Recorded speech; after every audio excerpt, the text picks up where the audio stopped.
সে level 3 তে গত ২ বছর ধরে স্কিলড ওয়ার্কার ভিসা হিসেবে জব করছে।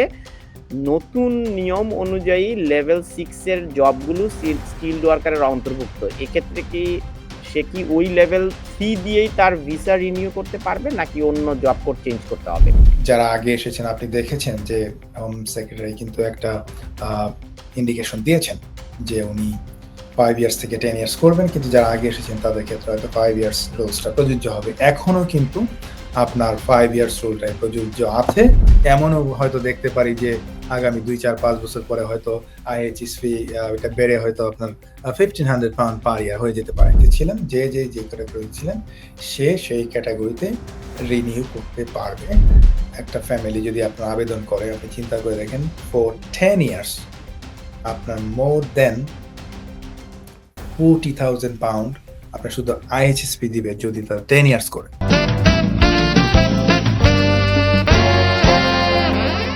আসসালামু আলাইকুম। আমি আপনাদের একজন নিয়মিত দর্শক। অনেকদিন পর আপনাদের প্রোগ্রামটি লাইভ দেখতে পেয়ে খুব ভালো লাগছে। অনেকদিন পর না ২ সপ্তাহ পরে, বাট আমাদের পডকাস্ট চলেছে।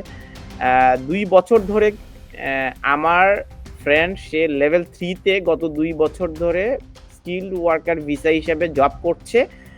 নতুন নিয়ম অনুযায়ী লেভেল 6 এর জবগুলো স্কিলড ওয়ার্কারের অন্তর্ভুক্ত। এক্ষেত্রে কি সে কি ওই লেভেল 3 দিয়েই তার ভিসা রিনিউ করতে পারবে নাকি অন্য জব কোড চেঞ্জ করতে হবে পেশার সঙ্গে? যারা আগে ওই লেভেলে ছিলেন, ধরুন আপনি একজন কেয়ার ওয়ার্কার, এটা কিন্তু আপনার 3 to 5 এর মধ্যে, এটা লেভেল 6 এর জব বা RQF লেভেল 6 এর জব না। বাট ওই ক্ষেত্রে উনি যেহেতু আগে এসেছিলেন ওই নিয়মে উনি এক্সটেনশন করতে পারবেন। এবং যারা আগে এসেছেন আপনি দেখেছেন যে হোম সেক্রেটারি কিন্তু একটা ইন্ডিকেশন দিয়েছেন যে উনি 5 ইয়ার্স থেকে 10 ইয়ার্স করবেন, কিন্তু যারা আগে এসেছেন তাদের ক্ষেত্রে হয়তো 5 ইয়ার্স রুলসটা প্রযোজ্য হবে। এখনো কিন্তু আপনার 5 ইয়ার্স রুলটাই প্রযোজ্য আছে এবং যারা ইনডিফিনিটলি টু রিমেইন আবেদন করবেন তারা কিন্তু ওইভাবে করতে পারবেন। তো আপনার প্রশ্নটা ছিল যারা লেভেল 3 তে ছিলেন, লেভেল 4 এ ছিলেন, লেভেল 5 এ ছিলেন, তারা যেই ক্যাটাগরিতে ছিলেন, যে ক্যাটাগরি ছিলেন সে সেই ক্যাটাগরিতে রিনিউ করতে পারবে। এবং তাদের যদি আপনি জানেন যে যারা ডিপেন্ডেন্ট নিয়ে আসছিল আগে, তাদের ক্ষেত্রে ডিপেন্ডেন্ট সহই তারা পারবেন। কিন্তু তারা যদি কখনো চেঞ্জ করেন বা অন্য কোনো ক্যাটাগরিতে যেতে চান তখন হয়তো প্রবলেম। বাট যে ক্যাটাগরিতে আছেন সেই ক্যাটাগরিতে চেঞ্জ করতে অ্যাবসলিউটলি কোনো সমস্যা নাই বা সেইগুলিতে রিনিউ করতে। একটা সম্পূরক প্রশ্ন করেছেন একই ব্যক্তি, তকির আহমেদ রনি। আপনারা বললেন যে সরকার ILR 10 বছর করতেছে, তা জেনে তাদের উদ্দেশ্যগুলো সার্থক হয়। আচ্ছা, লেভেল 6 এর সবগুলোই হাইলি স্কিল জব। এখন ধরুন একজন সফটওয়্যার ইঞ্জিনিয়ার 5 বছর ধরে ৪১,০০০ স্যালারিতে কাজ করছে। সময়ের সাথে তার স্কিল ও স্যালারি দুটোই বৃদ্ধি পাচ্ছে। এমন নয় যে ILR পাওয়ার পর সে হঠাৎ করে কাজ ছেড়ে দেবে, বরং সে আরো কাজ করবে। তাহলে প্রশ্ন হচ্ছে 5 বছরের পরিবর্তে 10 বছর অপেক্ষা করিয়ে IHS ফি ছাড়া তাদের আর কি লাভ হবে যে তারা এইরূপ রুলস করতে চাচ্ছে? উনি অত্যন্ত সুন্দর একটি কথা বলেছেন যে যারা কাজ করছেন, আই মিন 41,000, উনি 5 ইয়ার্স পরে ওনার বেতন হয়তো 80,000 হয়ে যেতে পারে। সো ওনার ক্ষেত্রে আপনার 5 ইয়ার্স থেকে আপনার 10 ইয়ার্স গুলো যেটা হবে, আপনার হোম অফিস তাদের অ্যাপ্লিকেশন ফিসটা পাবেন এবং IHS ফি আমরা জানি যে এখন 1,035 পাউন্ড পার ইয়ার। তো 5 ইয়ার্স এর ক্ষেত্রে ডেফিনেটলি মোর দেন 5 ইয়ার্স 5,000 পাউন্ড, আর 10 ইয়ার্স করলে মোর দেন 10,000 পাউন্ড। এটা আমরা এমনও হয়তো দেখতে পারি যে আগামী 2, 4, 5 বছর পরে হয়তো IHS ফি এটা বেড়ে হয়তো আপনার 1,500 পাউন্ড পার ইয়ার হয়ে যেতে পারে।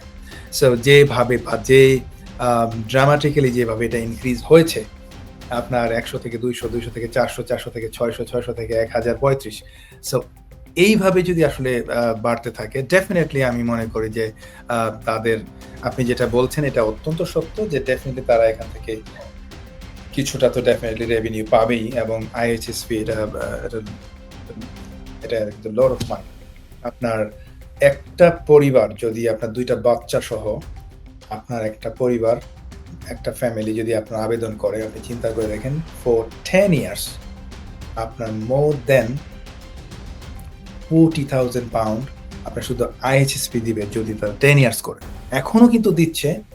এখন আপনার দিচ্ছে হচ্ছে 5 ইয়ার্সের জন্য একেকজন মোর দেন £5,000। সো 4 জন মিলে কিন্তু more than £20,000 তারা IHSP দিচ্ছে। On the top they are paying the additionally আপনার application fees as well. So আপনি চিন্তা করে দেখেন যে একটা সিম্পল আপনার অ্যাপ্লিকেশনের ক্ষেত্রে আপনার শুধু ছাড়া হেলথ কেয়ার ভিসাগুলো ছাড়া বাকি সবাই কিন্তু সব সেক্টরে আপনার IHSP দিতে হচ্ছে, ইমিগ্রেশন হেলথ সারচার্জ। এটার কিন্তু কোনো মাপ নাই।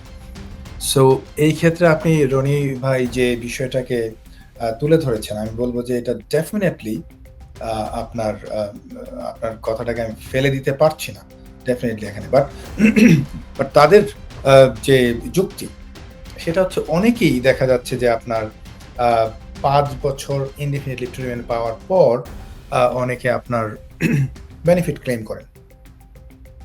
তো এটা হয়তো খুব অল্প সংখ্যক মানুষই যারা অ্যাকচুয়ালি অ্যাক্টিভ, যে একটা ভালো চাকরি করছে সে তো চাকরিই করবে, কারণ বেনিফিট নিলে তো সে ভালোভাবে থাকতে পারবে না, সে বাড়ি কিনতে পারবে না, অনেক সমস্যা আছে।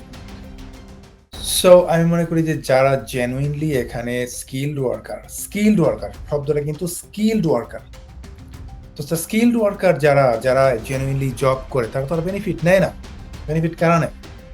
বেনিফিট হয়তো নেয় যারা আসলে স্কিলড ওয়ার্কার না, লো স্কিল অথবা যাদের যোগ্যতা নাই কাজ করে।